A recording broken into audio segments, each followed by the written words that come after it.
প্রিয় দিনী মা ও বোনেরা, আজকে আমরা জানবো মেয়েদের 7টি অভ্যাস মানুষের জীবনকে ধ্বংস করে দেয়। অর্থাৎ যদি আপনার ভিতরে এই 7টি অভ্যাস থাকে, অবশ্যই এই 7টি অভ্যাসকে এখনই পরিত্যাগ করুন। যদি আপনার ভিতরে এই 7টি অভ্যাস থাকে, অত্যন্ত খারাপ এই 7টি অভ্যাস।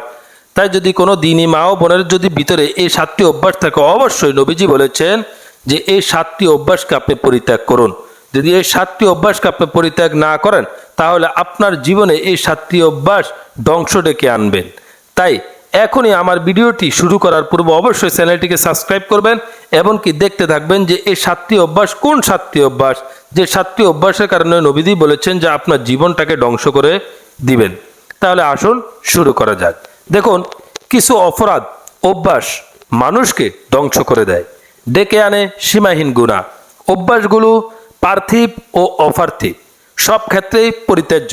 রাসূল করিম সাল্লাল্লাহু আলাইহি ওয়াসাল্লাম বরাবরই সে ধরনের অপরাধ থেকে বিরত থাকতে সবাইকে সতর্ক করেছেন। 1 নাম্বার, আল্লাহর সঙ্গে শিরক করা। যদি আপনার ভিতরে এই অভ্যাসটি থাকে যে আপনি আল্লাহর সঙ্গে শিরক করে থাকেন, তাহলে 7টি অভ্যাসের ভিতরে প্রথম নম্বর অভ্যাসটি আপনি ছেড়ে দিবেন।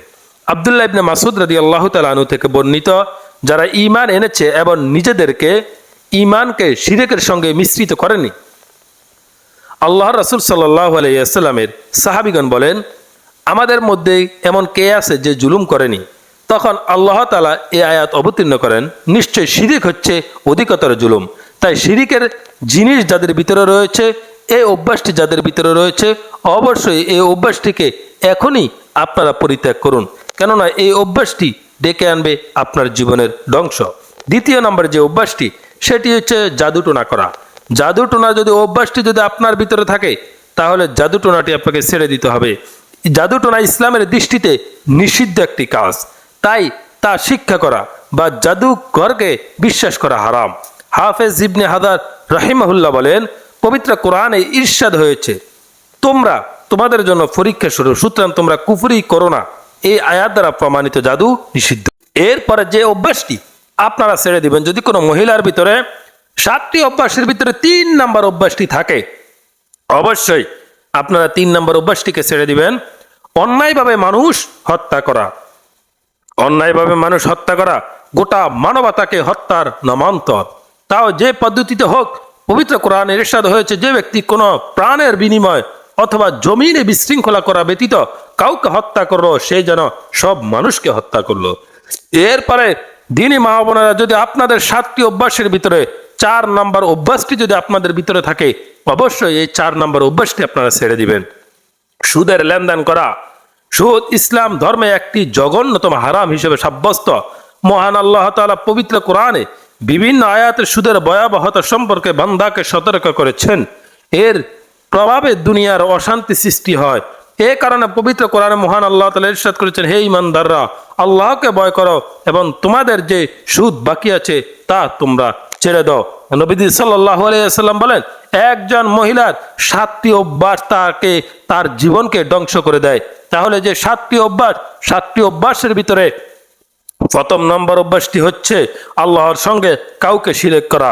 যদি আপনি আল্লাহর সঙ্গে কাউকে শিরক করেন, তাহলে আপনার জীবনটি ধ্বংস হয়ে যাবে। 2 নম্বর হচ্ছে, যদি কোনো মহিলা জাদুটোনা করে থাকেন, তাহলে জাদুটোনা হচ্ছে শিরিক, আপনার ঈমানটি চলে যাবে, আপনার জীবনটি ধ্বংস হয়ে যাবে। 3 নম্বর হচ্ছে অন্যায়ভাবে মানুষকে হত্যা করা। যদি কোনো মহিলা অন্যায়ভাবে কাউকে হত্যা করেন, তাহলে আপনার জীবনটি ধ্বংস হয়ে যাবে। এরপরে যে বিষয়টি, সেটি হচ্ছে সুদের লেনদেন করা। যদি কেউ সুদের লেনদেন করেন, 4 নম্বর যে বিষয়টি সুদের লেনদেন করা, তাহলে অবশ্যই আপনার জীবনটি ধ্বংস হয়ে যাবে। এরপরে দেখুন, তোমরা ইমানদার হও, যদি তোমরা তা না করো, তবে আল্লাহ তাআলা রাসূল সাল্লাল্লাহু আলাইহি ওয়াসাল্লামের সঙ্গে যুদ্ধের প্রস্তুতি নেয়। এরপরে যে বিষয়টি, এতিমের মাল অন্যায়ভাবে ভক্ষণ করা। যদি কোনো মহিলার ভিতরে এই অভ্যাসটি থাকে, এতিমের মাল অন্যায়ভাবে ভক্ষণ করার, পবিত্র কোরআনে আল্লাহ তাআলা বলেন, নিশ্চয় যারা এতিমদের সম্পদ অন্যায়ভাবে ভক্ষণ করে, তারা তো তাদের পেটে আগুন খাচ্ছে, আর অচিরে তারা প্রজ্বলিত আগুনে প্রবেশ করবেন। যদি এই অভ্যাসটি কোনো মহিলার ভিতরে থাকেন, এতিমের মাল অন্যায়ভাবে ভক্ষণ করা, তাহলে আজকে থেকে এই অভ্যাসটি ছেড়ে দিবেন, কেননা এই অভ্যাসটি আপনার জীবনকে ধ্বংস করে দিবে। এরপরে হচ্ছে রণাঙ্গন থেকে পলায়ন করা। যুদ্ধক্ষেত্রে শত্রু পক্ষের ভয়ে রণাঙ্গন থেকে পলায়ন একটি জাতি ধ্বংস করে দেয়। এ কারণে মহান আল্লাহ তাআলা মুমিনের উদ্দেশ্যে বলেন, হে মুমিনরা, যখন তোমরা কাফের বাহিনীর মুখোমুখি হও তখন তোমরা পৃষ্ঠ প্রদর্শন করো না, পালিয়ে যাওয়ার চেষ্টা করো না। যারা এই ধরনের পরিস্থিতিতে পলায়ন না করে, আল্লাহর উপর ভরসা করে, আল্লাহ তাদের সাহায্য করেন। এরপরে হচ্ছে সতী ধনী নারীকে অপবাদ দেওয়া, অর্থাৎ মিথ্যা অপবাদ দেওয়া কবিরা গুনাহ। যদি কেউ কোনো নারীকে, সতী নারীর উপর মিথ্যা অপবাদ আরোপ করেন এবং তা প্রমাণ করতে না পারেন, তবে ইসলামী শরীয়তের দৃষ্টিতে অপবাদদাতা নিজে 80 বেত্রাঘাত সাজার দণ্ডায়মান হবে। তাহলে আমরা কি বিষয়টি জানতে পারলাম? যে মেয়েদের 7টি অভ্যাস একটা মেয়েকে ধ্বংস করে দেয়। এই 7টি অভ্যাসের ভিতরে 1 নাম্বার যে অভ্যাসটি, সেটি হচ্ছে আল্লাহর সঙ্গে কাউকে শিরক করা। আব্দুল্লাহ ইবনে মাসউদ রাদিয়াল্লাহু তাআলা আনহু থেকে বর্ণিত, যারা ঈমান এনেছেন এবং নিজেদেরকে ঈমানকে শিরকের সঙ্গে মিশ্রিত করেননি, অর্থাৎ নবীজির একজন সাহাবী আব্দুল্লাহ ইবনে মাসউদ, উনি বলেন যে যারা ঈমানটি এনেছেন এবং ঈমানের সঙ্গে কোনো প্রকার তার শিরকের সঙ্গে মিশ্রিত করেননি, তখন রাসূল করিম সাল্লাল্লাহু আলাইহি ওয়াসাল্লাম সাহাবীদেরকে বলেছেন, আমাদের মধ্যে এমন কে আছে যে জুলুম করেননি? তখন আল্লাহ তাআলা এই আয়াতটি অবতীর্ণ করেছেন। অর্থাৎ শিরক এমন একটা জিনিস, এটা 1 নাম্বার কুফর। 2 নাম্বার, যদি আপনি শিরক করেন তাহলে আপনি আপনার নিজের উপরে জুলুম করেছেন। নবীজি বলেন, যদি এই 7টি অভ্যাসের ভিতরে 1 নাম্বার এই অভ্যাসটি যদি কোনো মহিলার ভিতরে থাকে, অবশ্যই এই অভ্যাসটি আপনারা ছেড়ে দিবেন। এরপর হচ্ছে দেখুন, জাদুটোনা করা। নবীজি বলেন, যদি কোনো মহিলা জাদুটোনা করে অথবা জাদুকরের কাছে যায়, গণকের কাছে যায়, কবিরাজের কাছে যায়, তাহলে অবশ্যই সেই যেন এই জিনিসটা ছেড়ে দেয়, কারণ এই 7টি অভ্যাস একজন নারীকে ধ্বংস করে দিবে। দেখুন, জাদুটোনা ইসলামের দৃষ্টিতে নিষিদ্ধ, তাই তা শিক্ষা করা বা জাদুঘরকে বলে। আমরা যে বিষয়টি জানলাম সেটি হচ্ছে জাদুটোনা করা। যদি কোনো মহিলা গণকের কাছে যান, কবিরাজের কাছে যান, জাদুঘরের কাছে যান, রাসূল সাল্লাল্লাহু আলাইহি ওয়াসাল্লাম বলেন, সে মহিলা এই অভ্যাসটি সে পরিত্যাগ করতে হবে। যদি এই অভ্যাসটি সে পরিত্যাগ করতে না পারে, তাহলে সে তার জীবনকে ধ্বংস করে দিবে। এরপরে নবীজি বলেন, অন্যায়ভাবে মানুষকে হত্যা করা। যদি কোনো মহিলা অন্যায়ভাবে কোনো মানুষকে হত্যা করে, অন্যায়ভাবে যদি সে হত্যা করে, তাহলে অন্যায়ভাবে মানুষ হত্যা করা গোটা মানবতাকে হত্যা করা নামান্তর। আপনি মনে করেন অন্যায়ভাবে একজন মানুষকে হত্যা করেছেন, আপনার পুরা দেশের সমস্ত মানুষকে হত্যা করার মতন আপনি সমান করে দিয়েছেন। যে ব্যক্তি কোনো প্রাণের বিনিময় অথবা জমিনে বিশৃঙ্খলা করা ব্যতীত কাউকে হত্যা করলো, সে যেন সব মানুষকে হত্যা করলো। অর্থাৎ অন্যায়ভাবে হত্যা করাটা হচ্ছে ভিন্ন রূপ। যদি কেউ জমিনে বিশৃঙ্খলা করে, তাহলে তাকে আপনি হত্যা করতে পারবেন। কিন্তু একটা লোকের কোনো প্রকার অন্যায় নেই, অথবা একটা প্রাণীর কোনো প্রকার অন্যায় নেই, আপনি তাকে হত্যা করেছেন, তাহলে আপনি এই অভ্যাসটি পরিত্যাগ করতে হবে। এই একটি অভ্যাস আপনার জীবনকে ধ্বংস করে দিবে। এরপরে হচ্ছে সুদের লেনদেন করা। যদি কোনো মহিলা সুদের লেনদেন করে থাকেন, সুদ ইসলাম ধর্মে একটি জঘন্যতম হারাম হিসেবে সাব্যস্ত। মহান আল্লাহ তাআলা কোরআনের বিভিন্ন আয়াতে সুদের ব্যাপারে, ভয়াবহ ব্যাপারে কথা বলেছেন। তাই যদি কোনো মহিলার ভিতরে সুদের লেনদেন করার অভ্যাস থাকে, দেখুন, সুদ ইসলাম ধর্মে একটি জঘন্য হারাম হিসেবে সাব্যস্ত।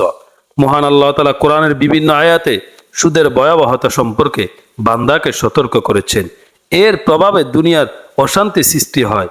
এ কারণে পবিত্র কোরআনে মহান আল্লাহ তাআলা ইরশাদ করেন, হে ঈমানদাররা, আল্লাহকে ভয় করো এবং তোমাদের যে সুদ বাকি আছে তা তোমরা ছেড়ে দাও।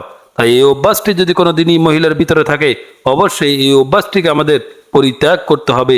যেমন আল্লাহ তাআলা বলেন, তোমরা ঈমানদার হও। যদি তোমরা তা না করো, তবে আল্লাহ তার রাসূল সাল্লাল্লাহু আলাইহি ইসলামের সঙ্গে যুদ্ধে যাওয়ার জন্য তোমরা প্রস্তুত হও। এরপর হচ্ছে, যদি কোনো মহিলার ভিতরে এতিমের মাল অন্যায়ভাবে বক্ষণ করার অভ্যাস থাকে, এই নবীজি বলেন যে ও একটি অভ্যাস আপনার জীবনকে ধ্বংস করে দিবেন। অভ্যাসটি হলো, এতিমের মাল যদি তোমরা অন্যায়ভাবে বক্ষণ করো, এই একটি অভ্যাস তোমার জীবনকে নষ্ট করে দিবে। যেমন পবিত্র কোরআন আল্লাহ তাআলা বলেন, নিশ্চয় যারা এতিমের সম্পদ, ধন সম্পদ অন্যায়ভাবে বক্ষণ করেছেন, তারা তো তাদের পেটে আগুন খাচ্ছে, আর অচিরেই তার আগুনটি সে জ্বলে উঠবে। তাই নবীজি বলেন, যদি এতিমের মাল বক্ষণ করার অভ্যাসটি কোনো দিনই মহিলার ভিতরে থাকেন, এই অভ্যাসটি তার জীবনকে ধ্বংস করে দিবে। অতএব এই অভ্যাসটি যাদের ভিতরে রয়েছেন, অতি শীঘ্রই এই অভ্যাসটিকে আপনারা ছেড়ে দিন। এরপরে হচ্ছে রণাঙ্গন থেকে পালায়ন করা। যুদ্ধক্ষেত্রে শত্রুপক্ষের ভয়ে রণাঙ্গন থেকে পালায়ন একটি জাতিকে ধ্বংস করে দেয়। এই কারণে মহান আল্লাহ তাআলা মুমিনের উদ্দেশ্যে বলেন, হে মুমিনরা, যখন তোমরা কাফের বাহিনীর মুখোমুখি হও, তখন তোমরা পৃষ্ঠ প্রদর্শন করো না, পালিয়ে যাওয়ার চেষ্টা করো না। যারা এই ধরনের পরিস্থিতিতে পালায়ন না করে আল্লাহর উপর ভরসা করে, আল্লাহ তাআলা তাদেরকে সাহায্য করে। এরপরে হচ্ছে যে সমস্ত মহিলার সতী রয়েছে, সতী নারীদেরকে মিথ্যা অপবাদ বলেও দিবেন না। মিথ্যা অপবাদ দেওয়া কবিরা গুনাহ। যদি কেউ কোনো মুমিন সতী নারীর উপর মিথ্যা অপবাদ আরোপ করেন এবং তা প্রমাণ করতে না পারেন, তবে ইসলামী শরীয়তে তাকে 80টি বেত্রাঘাত করার পর্যন্ত বিধান রয়েছে। তাই এক নজরে আমরা আবার জেনে নেই মেয়েদের 7টি অভ্যাস মানুষের জীবনকে ধ্বংস করে আনে। এর মধ্যে নবীজি বলেন 1 নম্বর অভ্যাসটি হচ্ছে আল্লাহর সঙ্গে কাউকে শিরিক করা। যদি কোনো মহিলা আল্লাহর সঙ্গে কাউকে শিরিক করে থাকেন, শিরিকের মতো জঘন্যতম গুনাহ করে থাকেন, তাহলে এই অভ্যাসটি আপনারা আজকের ভিডিও দেখে এখনই ছেড়ে দিন। কেননা এই একটি অভ্যাস আপনার জীবনকে ধ্বংস করে দিবে, আর আপনি কখনো উঠতে পারবেন না। যদি ইচ্ছা হোক অনিচ্ছা হোক, আপনি আল্লাহ তাআলার সাথে কাউকে শরীক করে থাকেন, এখনই আপনি সেই শিরকের গুনাহটিকে আপনি এখনই ছেড়ে দিন। কেননা এই একটি গুনাহ আপনার জীবনকে পরিপূর্ণ হিসেবে ধ্বংস করে দিবেন। নবীজি বলেন 2 নম্বর যে গুনাহটি, 2 নম্বর যে অভ্যাসটি, সেটি হচ্ছে জাদুটোনা করা। যদি কোনো মহিলার ভিতরে জাদুটোনার 2 নম্বর অভ্যাসটি থাকে, কবিরাজের কাছে যাওয়া, গণকের কাছে যাওয়া, নবীজি বলেন এই অভ্যাসটি ওই মহিলা, ওই নারী এখনই ছেড়ে দাও। কেননা এই জাদুটোনাকে বিশ্বাস করা, কবিরাজকে বিশ্বাস করা, অনেক সময় দেখা যায় সাপ খেলা দেখাতে অনেক মানুষ আসে। এই জিনিসটিকে যদি আপনি বিশ্বাস করেন, তাহলে আপনার ঈমানটি ধ্বংস হয়ে যাবেন, এমনকি আপনি চিরতরে ধ্বংস হয়ে যাবেন। তাই এই অভ্যাসটি যদি কোনো মহিলার ভিতরে থাকে, এটিকে আপনি ছেড়ে দিবেন। এরপরে হচ্ছে অন্যায়ভাবে কোনো মানুষ অথবা প্রাণীকে হত্যা করা। কোনো প্রাণী অন্যায় করেননি, বিনা অন্যায় আপনি একটি কুকুর মেরে ফেলেছেন, বিনা অন্যায় আপনি একটি বিড়াল মেরে ফেলেছেন, বিনা অন্যায় আপনি যে কোনো একটি পশু পাখি মেরে ফেলেছেন, কোনো অন্যায় করেনি, জমিনে সে বিশৃঙ্খলা করেনি, তাহলে এই অভ্যাসটি নবীজি বলেন এখনই ছেড়ে দাও। কেননা এই একটি অভ্যাস আপনার জীবনটাকে ধ্বংস করে দিবেন। অন্যায়ভাবে মানুষকে হত্যা করলে সারা পৃথিবীর সমস্ত মানুষকে হত্যা করার সমান হবে। অন্যায়ভাবে একটি গরুকে হত্যা করলে সারা পৃথিবীর সমস্ত গরুকে হত্যা করার সমান হবে। তাই নবীজি বলেন যদি এই অভ্যাসটি কোনো মহিলার ভিতরে থাকে, তাহলে এই অভ্যাসটি তোমরা দ্রুত ছেড়ে দাও। কারণ এই একটি অভ্যাসের কারণে অন্যায়ভাবে আপনি একটি জীব জন্তু, ছাগল, গরু, বকরি, যে কোনো জিনিসকে আপনি অন্যায়ভাবে হত্যা করেছেন। এই একটি জিনিসকে আপনি অন্যায়ভাবে হত্যা করার কারণে সারা পৃথিবীর সমস্ত পশু পাখিকে আপনি অন্যায়ভাবে হত্যা করার সমান করে দিয়েছেন। তাই নবীজি বলেন যেই জন্তু জমিনে বিশৃঙ্খলা তৈরি করে, যেমন মনে করেন একটা সাপ আপনার জমিনে বিশৃঙ্খলা করে, আপনার সাপটিকে মেরে ফেলতে পারেন, কিন্তু অন্যায়ভাবে মারবেন না। অন্যায়ভাবে মারলে আল্লাহ তাআলার কাছে আপনাকে দায় দিতে হবে। অবশ্যই কোনো প্রাণীকে মারার আগে আপনি জিজ্ঞাসা করবেন যে তুমি কি সাপ নাকি জিন। যদি জিন হও তাহলে তুমি চলে যাও, আর যদি সাপ হও তাহলে তুমি থাকো, এই কথা বলে আপনি মারবেন। অথবা বিষাক্ত কোনো প্রাণী দেখলে আপনি আগে বলবেন যে তুমি যদি জিন হও তাহলে চলে যাও, আর যদি জিন না হও তাহলে থাকো। এই ধরনের কথা বলে আপনি মারবেন, তাহলে সেটা অন্যায় হবে না। এরপর হচ্ছে সুদের লেনদেন করা। যদি কাহারও ভিতরে এই ধরনের লেনদেন থাকে, তাহলে এই জিনিসটাকে অবশ্যই আপনারা ছেড়ে দিবেন। এই একটি জিনিস অত্যন্ত আপনার জীবনটাকে ধ্বংস করে দিবে।